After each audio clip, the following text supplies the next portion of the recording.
তখন সামনের সেই কালো মূর্তিটা নাকি সুরে বললে, মহেশ বাবু, আপনি নাকি ভূত মানেন না? এই অবস্থায় বুদ্ধিমান ব্যক্তি মাত্রই বলে থাকে, আগে হ্যাঁ মানে বই কি। কিন্তু মহেশ মিত্তির বেয়ারা লোক। হঠাৎ তার কেমন একটা খেয়াল হলো। ধাঁ করে এগিয়ে গিয়ে ভূতের কাঁধ খামচে ধরে তিনি জিজ্ঞাসা করলেন, কোন ক্লাস? ভূত থতমত খেয়ে জবাব দিলে, সেকেন্ড ইয়ার স্যার। আপনি কি ভূতে বিশ্বাস করেন? আজকের গল্পের মহেশবাবু কিন্তু করেন না। নমস্কার, আমি দেবস্মিতা। আলাপ সঙ্গে দেবস্মিতায় আজ আপনি শুনবেন সাহিত্যিক পরশুরাম অর্থাৎ রাজশেখর বসুর লেখা দারুণ একটা গল্প। গল্প শুরুর আগে একটা কথা, আজকের গল্প আপনার ভালো লাগলে প্রতিদিনের মতো একটা লাইক করে দেবেন, কেমন? আর আপনার সঙ্গে যদি আজই হয় আমার প্রথম আলাপ, তাহলে চ্যানেলটা সাবস্ক্রাইব করতে ভুলবেন না যেন। শুরু করছি আজকের গল্প, সাহিত্যিক রাজশেখর বসুর লেখা মহেশের মহাযাত্রা।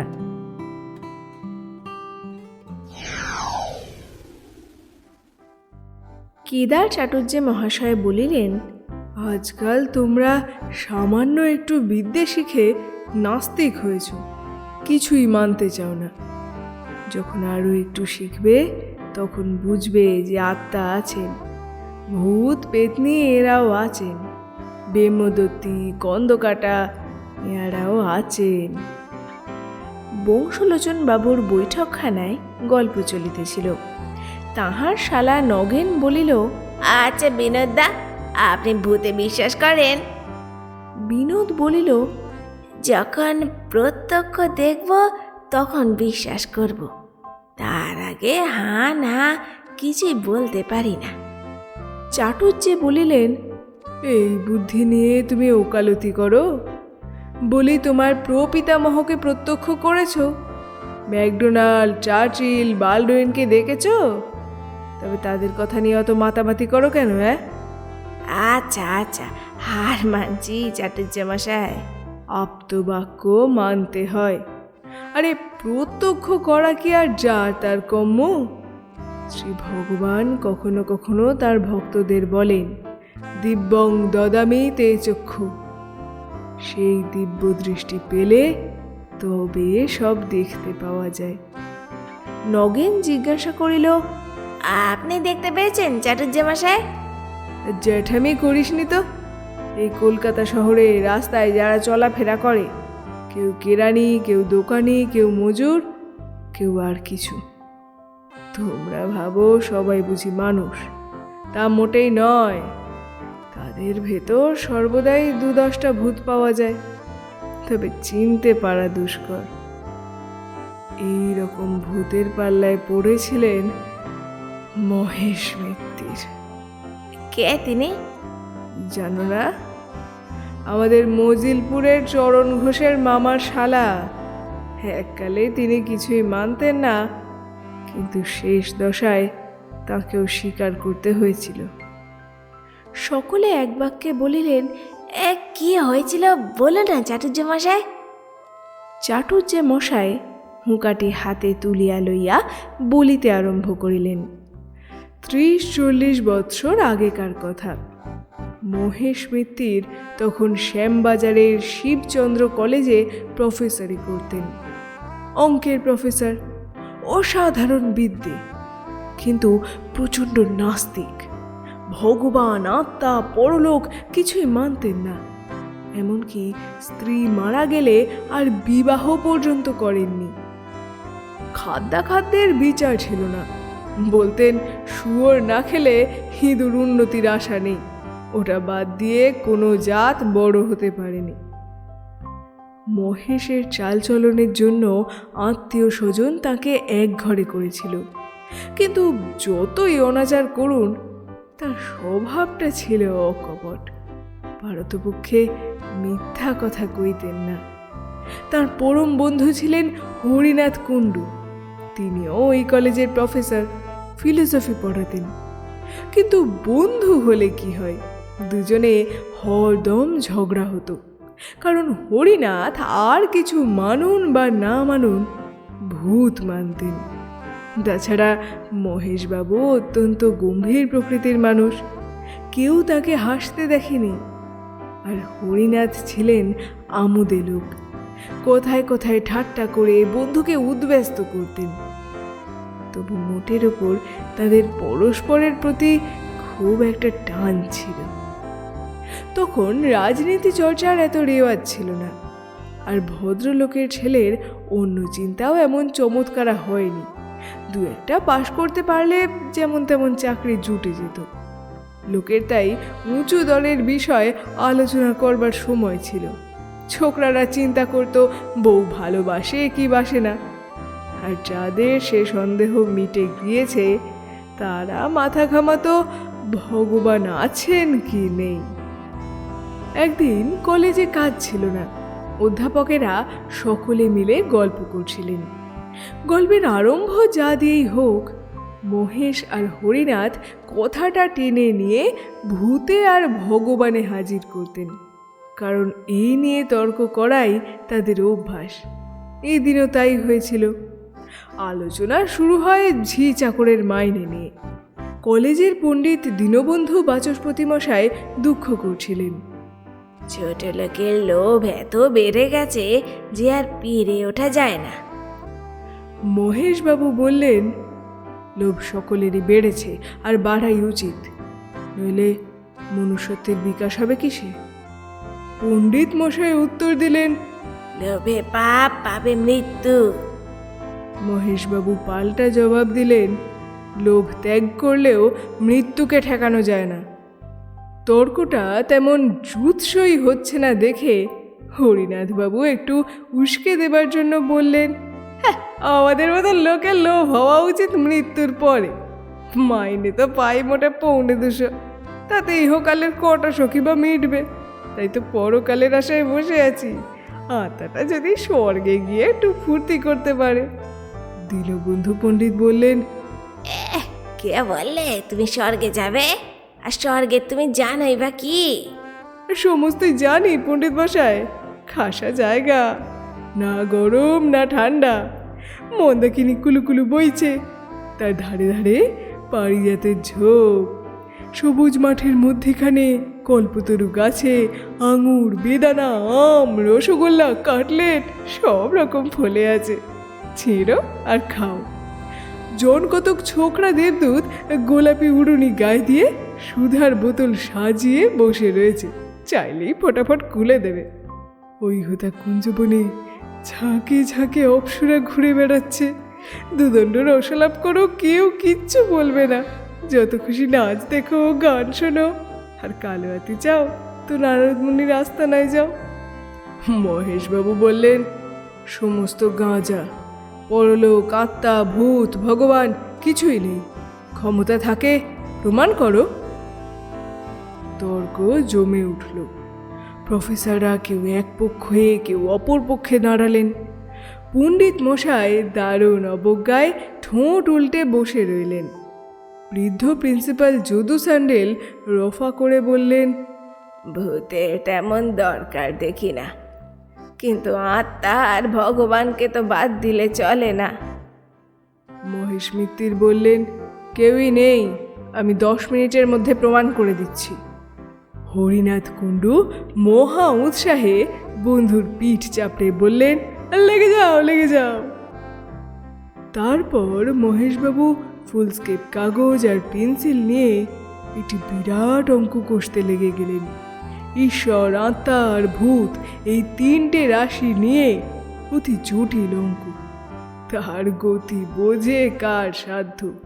বিস্তর যোগ বিয়োগ গুণ ভাগ করে হাতির সুরের মতো বড় বড় চিহ্ন টেনে তিনি অবশেষে সমাধান করলেন। ঈশ্বর = 0, আত্মা = ভূত = √0। বাচস্পতি বললেন, বদ্ধ উন্মাদ। মহেশবাবু বললেন, উন্মাদ বললেই হয় না, এ হলো গিয়ে দস্তুর মতো ইন্টিগ্রাল ক্যালকুলাস। সাধ্য থাকে তো আমার অঙ্কের ভুল বার করুন। হরিনাথ বললেন, অঙ্ক টঙ্ক আমার আসে না, বাচস্পতি মশাই যদি ভগবান দেখাবার ভার নেন তো আমি মহেশকে ভূত দেখাতে পারি। আমার বয়ে গেছে। মহেশবাবু বললেন, বেশ তো হরিনাথ, তুমি ভূতই দেখাও না, একটার প্রমাণ পেলে আমি আর সমস্তই মেনে নিতে রাজি আছি। এই কথা? আচ্ছা, আসছে সপ্তাহে শিব চতুর্দশী পড়ছে, সেদিন তুমি আমার সঙ্গে রাত 12টায় মানিকতলায় নতুন খালের ধারে চলো, পোষ্টাপুষ্টি ভূত দেখিয়ে দেব। কিন্তু যদি কোনো বিপদ ঘটে তো আমাকে দুষতে পারবে না। যদি দেখাতে না পারো আমার নাক কান কেটে দিও, আর যদি দেখাতে পারি তো তোমার নাক কাটবো। প্রিন্সিপাল যদু স্যান্ডেল বললেন, কাটাকাটির কি দরকার, সত্যের নির্ণয় হলেই হলো। শিব চতুর্দশীর রাত্রে মহেশ মিত্তির আর হরিনাথ কুণ্ডু মানিকতলায় গেলেন। জায়গাটা তখন বড়ই ভীষণ ছিল, রাস্তায় আলো নেই, দুধারে বাবলা গাছে আরও অন্ধকার করেছে, সমস্ত নিস্তব্ধ, কেবল মাঝে মাঝে পেঁচার ডাক শোনা যাচ্ছে। হোঁচট খেতে খেতে দুজনে নতুন খালের ধারে পৌঁছলেন। বছর 2 আগে ওখানে প্লেগের হাসপাতাল ছিল, এখনও তার গোটাকত খুঁটে দাঁড়িয়ে আছে। মহেশ মিত্তির অবিশ্বাসী সাহসী লোক, কিন্তু তাঁরও গা ছমছম করতে লাগলো। হরিনাথ সারা রাস্তা কেবল ভূতের কথাই কয়েছেন, তারা দেখতে কেমন, মেজাজ কেমন, কি খায়, কি পড়ে। দেবতারা হচ্ছেন উদার প্রকৃতি, দিল দরিয়া, কেউ তাদের না মানলেও বড় একটা কেয়ার করেন না। কিন্তু অপদেবতারা পদবিতে খাটো বলে তাদের আত্মসম্মান বোধ বড়ই উগ্র, না মানলে ঘাড় ধরে তাদের প্রাপ্য মর্যাদা তারা আদায় করেন। এইসব কথা। হঠাৎ একটা বিকট আওয়াজ শোনা গেল, যেন কোনো অশরীরী বেড়াল তার পলাতকা প্রণয়নীকে আকুল আহ্বান করছে। একটু পরেই মহেশবাবু রোমাঞ্চিত হয়ে দেখলেন একটা লম্বা রোগা কুচকুচে কালো মূর্তি 2 হাত তুলে সামনে দাঁড়িয়ে আছে। তার পিছনে একটু দূরে ওই রকম আরও 2। হরিনাথবাবু থরথর করে কাঁপতে কাঁপতে বললেন, রাম রাম রাম রাম রাম, সীতারাম সীতারাম। ও মহেশ, আরে দেখছো কি, তুমি বলো না। আর একটু হলেই মহেশবাবু রাম নাম উচ্চারণ করে ফেলতেন, কিন্তু তার কনসাসনেস বাধা দিয়ে বললে, একটু সবুর করো, যদি ঘাড় মটকাবার লক্ষণ দেখো তখন না হয় রাম নাম করা যাবে। এরা একটা পাকুড় গাছের নিচে ছিলেন। হঠাৎ উপর থেকে খানিকটা কাদা গোলা জল মহেশের মাথায় এসে পড়ল। তখন সামনে সেই কালো মূর্তিটা নাকি সুরে বললে, মহেশ বাবু, আপনি নাকি ভূত মানেন না? এই অবস্থায় বুদ্ধিমান ব্যক্তি মাত্রই বলে থাকে, আগে হ্যাঁ মানে বই কি। কিন্তু মহেশ মিত্তির বেয়াড়া লোক, হঠাৎ তার কেমন একটা খেয়াল হলো। ধাঁ করে এগিয়ে গিয়ে ভূতের কাঁধ খামচে ধরে তিনি জিজ্ঞাসা করলেন, কোন ক্লাস? ভূত থতমত খেয়ে জবাব দিলে, 2nd ইয়ার স্যার। রোল নম্বর কত? ভূত করুণ নয়নে হরিনাথের দিকে চেয়ে জিজ্ঞাসা করলে, বলি স্যার। হরিনাথের মুখে রাম রাম ভিন্ন কথা নেই। পিছনের 2 ভূত ততক্ষণে অদৃশ্য হয়ে গেছে। পাকুড় গাছে যে ছিল সে টুপ করে নেমে এসে পালিয়ে গেল। তখন বেগতিক দেখে সামনের ভূতটি ঝাঁকুনি দিয়ে মহেশের হাত ছাড়িয়ে চোঁচা দৌড় মারলে। মহেশ মিত্তির হরিনাথের পিঠে একটা প্রচণ্ড কিল মেরে বললেন, জোর চোর। হরিনাথও পাল্টা কিল মেরে বললেন, আহম্মক। নিজের নিজের পিঠে হাত বুলোতে বুলোতে 2 বন্ধু বাড়ি মুখো হলেন। আসল ভূত যারা আশেপাশে লুকিয়ে ছিল তারা মনে মনে বললে, আজই রজনীতে হয়নি সময়। পরদিন কলেজে হুলুস্থুলু বেঁধে গেল। সমস্ত ব্যাপার শুনে প্রিন্সিপাল ভয়ঙ্কর রাগ করে বললেন, অত্যন্ত শেমফুল কাণ্ড। 2 নামজাদা অধ্যাপক একটা তুচ্ছ বিষয় নিয়ে হাতাহাতি। হরিনাথ, তোমার লজ্জা নেই? হরিনাথ বাবু ঘাড় চুলকে বললেন, আগে আমার উদ্দেশ্যটা ভালোই ছিল, মহেশকে রিফর্ম করবার জন্য যদি একটু করেই থাকি, তাদের দোষটা কি? হাজার হোক আমার বন্ধু তো। মহেশবাবু গর্জন করে বললেন, কে তোমার বন্ধু? প্রিন্সিপাল বললেন, মহেশ, তুমি চুপ করো। উদ্দেশ্য যাই হোক, কলেজের ছেলেদের এর ভেতর জড়ানো একেবারে অমার্জনীয় অপরাধ। হরিনাথ, তুমি বাড়ি যাও, তোমায় আমি সাসপেন্ড করলুম। আর মহেশ, তোমাকেও সাবধান করে দিচ্ছি, আমার কলেজে ভুতুড়ে তর্ক তুলতে পারবে না। মহেশবাবু উত্তর দিলেন, সে প্রতিশ্রুতি দেওয়া শক্ত। সকল রকম কুসংস্কার দূর করাই আমার জীবনের ব্রত। তবে তোমাকেও সাসপেন্ড করলুম। অন্যান্য অধ্যাপকরা চুপ করে সমস্ত শুনছিলেন। তারা প্রিন্সিপালের হুকুম শুনে কোনো প্রতিবাদ করলেন না, কারণ সকলেই জানতেন যে তাঁদের কর্তার রাগ বেশি দিন থাকে না। মহেশবাবু তার বাসায় ফিরে এলেন। হরিনাথের ওপর তার প্রচণ্ড রাগ। হতভাগা একটা গভীর তত্ত্বের মীমাংসা করতে চায় জুয়ো চুরির দ্বারা, সে আবার ফিলোসফি পড়ায়। এমন অপ্রত্যাশিত আঘাত মহেশ কখনো পাননি। মানুষের মন যখন নিদারুণ ধাক্কা খায়, তখন সে তার ভাব ব্যক্ত করবার জন্য উপায় খোঁজে। কেউ কাঁদে, কেউ তর্জন গর্জন করে, কেউ কবিতা লেখে। একটা তুচ্ছ কোঁচবকের হত্যাকাণ্ড দেখে মহর্ষি বাল্মীকির মনে যে ঘা লেগেছিল, তাই প্রকাশ করবার জন্য তিনি হঠাৎ দুছত্র শ্লোক রচনা করে ফেলেন, মা নিষাদ প্রতিষ্ঠাং ত্বম ইত্যাদি। তারপর 7 কাণ্ড রামায়ণ লিখে তার ভাবের বোঝা তিনি নামাতে পেরেছিলেন। আমাদের মহেশ মিত্তির চিরকাল নীরস অঙ্কশাস্ত্রের চর্চা করে এসেছেন। কাব্যের তিনি কিছুই জানতেন না, কিন্তু আজ তাঁরও মনে সহসা একটা কবিতার অঙ্কুর গজগজ করতে লাগলো। তিনি আর বেগ সামলাতে পারলেন না। কলেজের পোশাক না ছেড়েই বড় একখানা অ্যালজেব্রা খুলে তার প্রথম পাতায় লিখলেন, হরিনাথ কুণ্ডু খাই তার মুন্ডু। কবিতাটি লিখে তিনি বারবার ডাইনে বাঁয়ে ঘাড় বেঁকিয়ে দেখে আদি কবি বাল্মীকির মতন ভাবলেন, হ্যাঁ, উত্তম হয়েছে। কিন্তু একটা খটকা বাঁধল। কুণ্ডুর সঙ্গে মুন্ডুর মিল আবহমান কাল থেকে চলে আসছে। এতে মহেশের কৃতিত্ব কোথায়? কালিদাসী হন আর রবীন্দ্রনাথই হন, কুণ্ডুর সঙ্গে মুন্ডু মেলাতেই হবে। এ হলো প্রকৃতির অলঙ্ঘনীয় নিয়ম। মহেশ একটু ভেবে ফের লিখলেন, কুণ্ডু হরিনাথ মুন্ডু করি পাত। হ্যাঁ, এইবার মৌলিক রচনা বলা যেতে পারে। মহেশের মনটা একটু শান্ত হলো।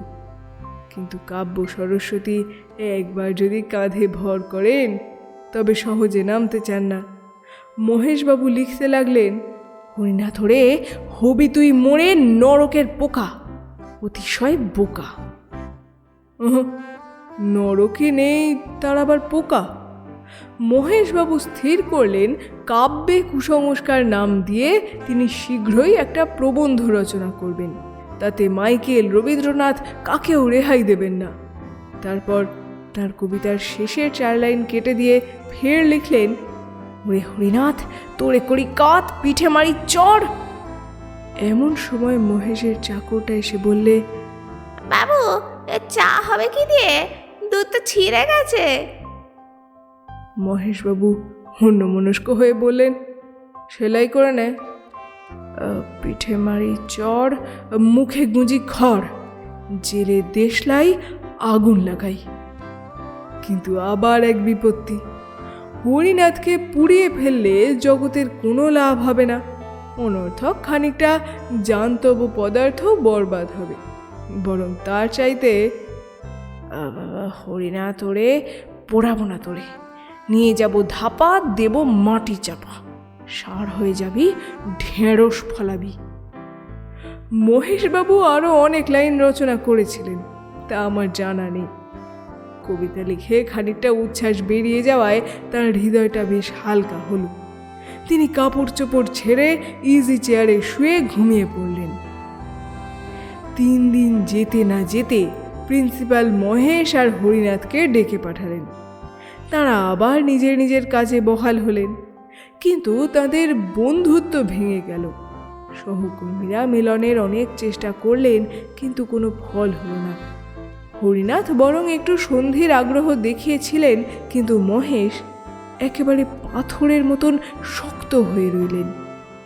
কিছুদিন পরে মহেশবাবুর খেয়াল হলো প্রেততত্ত্ব সম্বন্ধে একতরফা বিচার করাটা ন্যায়সঙ্গত নয়।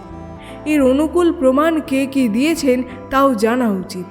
তিনি দেশি বিলাতি বিস্তর বই সংগ্রহ করে পড়তে লাগলেন, কিন্তু তাতে তার অবিশ্বাস আরও প্রবল হলো। প্রত্যক্ষ প্রমাণ কিছুই নাই, কেবল আছে অমুক ব্যক্তি কি বলেছেন, কি দেখেছেন। বাঘের অস্তিত্বে মহেশের সন্দেহ নাই, কারণ জন্তুর বাগানে গেলেই তা দেখা যায়। ভূত যদি থাকেই তবে খাঁচায় পুড়ে দেখা না বাপু, তা নয় শুধু ধাপ্পাবাজি। প্রেততত্ত্ব চর্চা করে মহেশবাবু বিজয় চটে উঠলেন। শেষটায় এমন হলো যে ভূতের গোষ্ঠীকে গালাগাল না দিয়ে তিনি জলগ্রহণ করতেন না। পড়ে পড়ে মহেশের মাথা গরম হয়ে উঠল। রাত্রে ঘুম হয় না, কেবল স্বপ্ন দেখেন ভূতে তাকে ভ্যাংচাচ্ছে। এমন স্বপ্ন দেখেন বলে নিজের উপরও তার রাগ হতে লাগলো। ডাক্তার বললে, পড়াশোনা বন্ধ করুন, বিশেষ করে এই ভুতুড়ে বইগুলো যা মানেন না তা চর্চা করেন কেন? কিন্তু ওই সব বই পড়া মহেশের এখন একটা নেশা হয়ে দাঁড়িয়েছে। পড়লেই রাগ হয়, আর সেই রাগেতেই তার সুখ। অবশেষে মহেশ মিত্তির কঠিন রোগে শয্যাশায়ী হয়ে পড়লেন। দিন দিন শরীর ক্ষয়ে যেতে লাগলো, কিন্তু রোগটা ঠিক নির্ণয় হলো না। সহকর্মীরা প্রায় এসে তার খবর নিতেন। হরিনাথও একদিন এসেছিলেন, কিন্তু মহেশ তার মুখ দর্শন করলেন না। 7-8 মাস কেটে গেল। শীতকাল, রাত 10টা। হরিনাথবাবু শোবার উদ্যোগ করছেন। এমন সময় মহেশের চাকর এসে খবর দিলে যে তার বাবু ডেকে পাঠিয়েছেন, অবস্থা বড় খারাপ। হরিনাথ তখনই হাতিবাগানে মহেশের বাসায় ছুটলেন। মহেশের আর দেরি নেই, মৃত্যুর ভয়ও নেই। বললেন, তোমায় ক্ষমা করলুম, কিন্তু ভেবো না যে আমার মত কিছুমাত্র বদলেছে। এই রইল আমার উইল, তোমাকেই অছি নিযুক্ত করেছি। আমার আমার পৈতৃক 10,000 টাকার কাগজ আমি আমি ইউনিভার্সিটিকে দান করেছি। তার সুদ থেকে প্রতি বৎসর একটা পুরস্কার দেওয়া হবে। যে ছাত্র ভূতের অনস্তিত্ব সম্বন্ধে শ্রেষ্ঠ প্রবন্ধ লিখবে সে ওই পুরস্কার পাবে। আর দেখো, খবরদার শ্রাদ্ধ টাদ্ধ করো না। ফুলের মালা, চন্দন কাঠ, ঘি এসব দিও না, একদম একদম বাজে খরচ। তবে হ্যাঁ, 2-4 বোতল কেরোসিন ঢালতে পারো। দেশের গন্ধক আর আর মাছের সোড়া আনানো আছে, তাও দিতে পারো। ঝটপট কাজ শেষ হয়ে যাবে। আচ্ছা, চললুম তাহলে।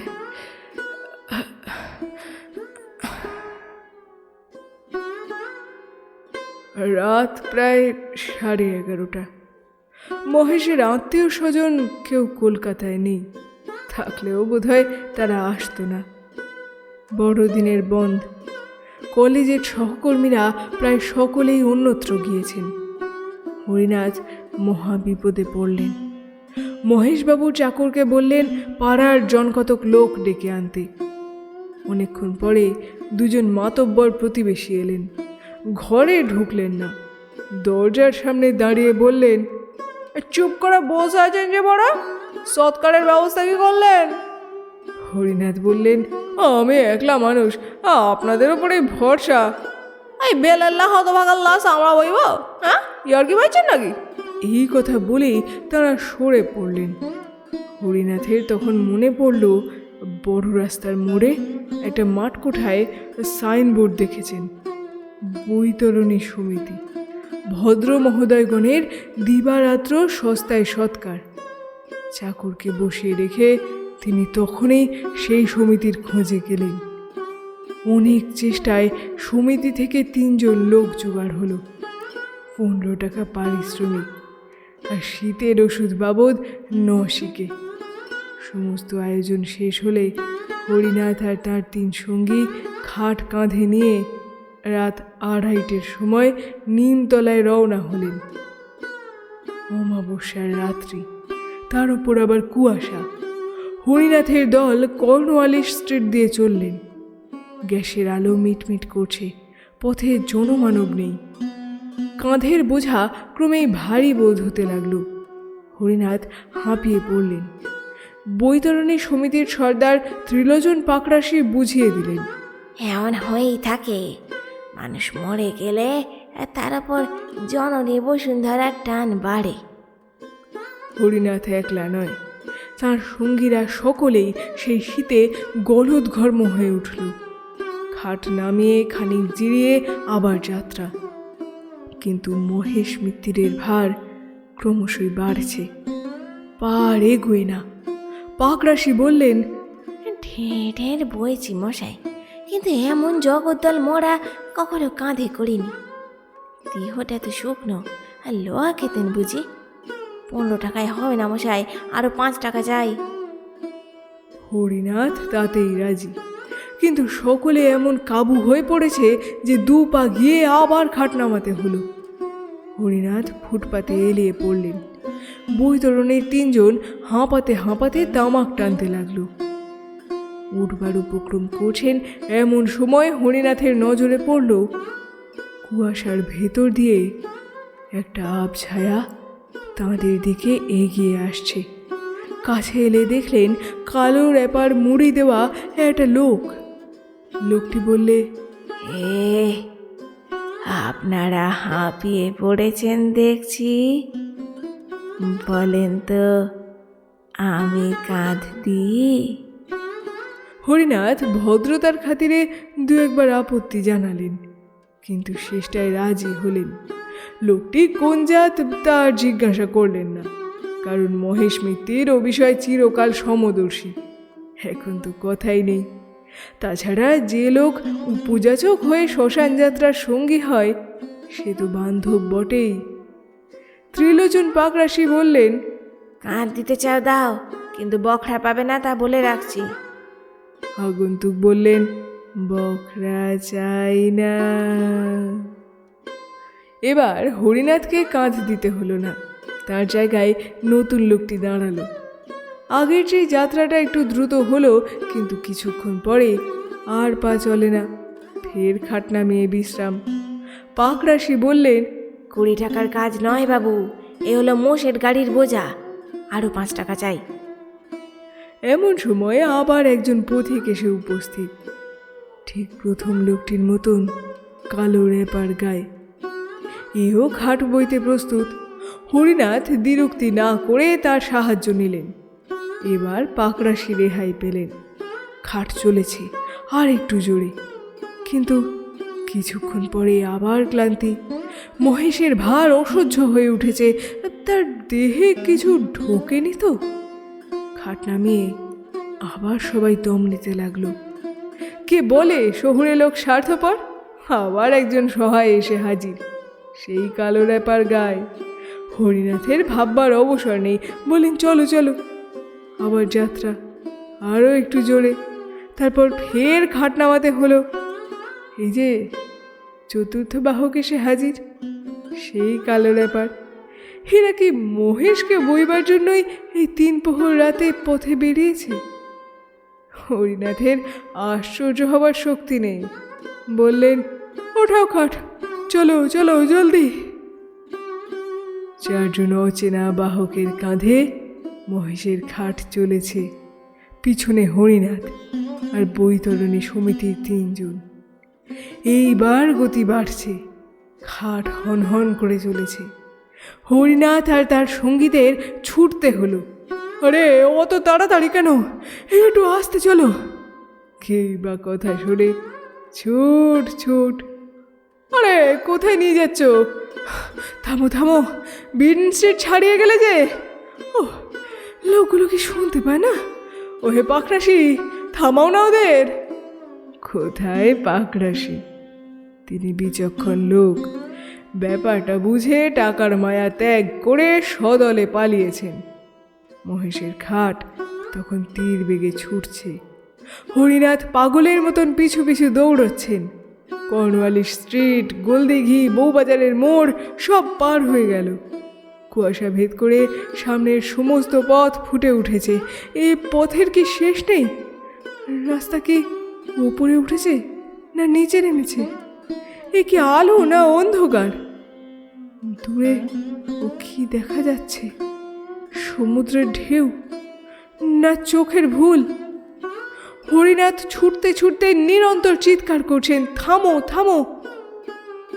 কিন্তু ও কি খাটের উপর উঠে বসেছে কে? মহেশ। মহেশই তো। কি ভয়ানক! দাঁড়িয়েছে ছুটন্ত খাটের উপর। মহেশ খাড়া হয়ে দাঁড়িয়েছে, পিছন ফিরে লেকচারের ভঙ্গিতে হাত নেড়ে কি বলছে। দূর দূরান্তর থেকে মহেশের গলার আওয়াজ এলো, হরিনাথ, ও হরিনাথ, ওহে হরিনাথ। কি? এই যে আমি। ও হরিনাথ, আছে আছে, সব আছে, সব সত্যি। মহেশের খাট অগোচর হয়ে এলো। এখনো তার ক্ষীণ কণ্ঠস্বর শোনা যাচ্ছে, আছে আছে। হরিনাথ মূর্ছিত হয়ে পড়লেন। পরদিন সকালে ওয়েলেস্লি স্ট্রিটের পুলিশ তাকে দেখতে পেয়ে মাতাল বলে চালান দিলে। তার স্ত্রী খবর পেয়ে বহু কষ্টে তাকে উদ্ধার করেন। বংশলোচন বাবু জিজ্ঞাসা করলেন, গয়ায় পিণ্ডি দেওয়া হয়েছিল কি? শুধু গয়ায়? পিণ্ডি দাদন খায় পর্যন্ত দেওয়া হয়েছে, কিন্তু কোনো ফল হয়নি। পিণ্ডি ছিটকে ফিরে এলো। তার মানে? মানে মানে মহেশ পিণ্ডি নিলেন না, কিংবা তাকে নিতে দিলে না। আশ্চর্য। মহেশ মিত্তিরের টাকাটা? সেটা ইউনিভার্সিটিতে গচ্ছিত আছে, কিন্তু কাজ কিছুই হয়নি। ভূতের বিপক্ষে প্রবন্ধ লিখতে কোনো ছাত্রের সাহস নেই। এখন সেই টাকা সুদে আসলে প্রায় 25,000 হয়েছে। একবার সেনেটে প্রস্তাব ওঠে যে সেই টাকাটা প্রত্নবিভাগের জন্য খরচ হোক, কিন্তু ছাদের ওপর এমন ধূপধাপ শব্দ শুরু হলো যে সবাই ভয় পালালেন। সেই থেকে মহেশ ফান্ডের নাম কেউ করে না।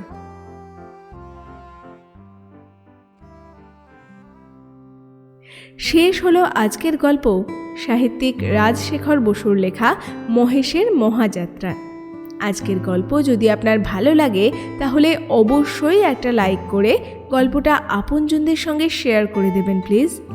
আর এখনও যদি সাবস্ক্রাইব না করে থাকেন তাহলে পরের গল্পের নোটিফিকেশান সবার আগে পাওয়ার জন্য এক্ষুনি সাবস্ক্রাইব করে রাখুন। ভালো থাকুন, সকলকে ভালো রাখুন। ধন্যবাদ।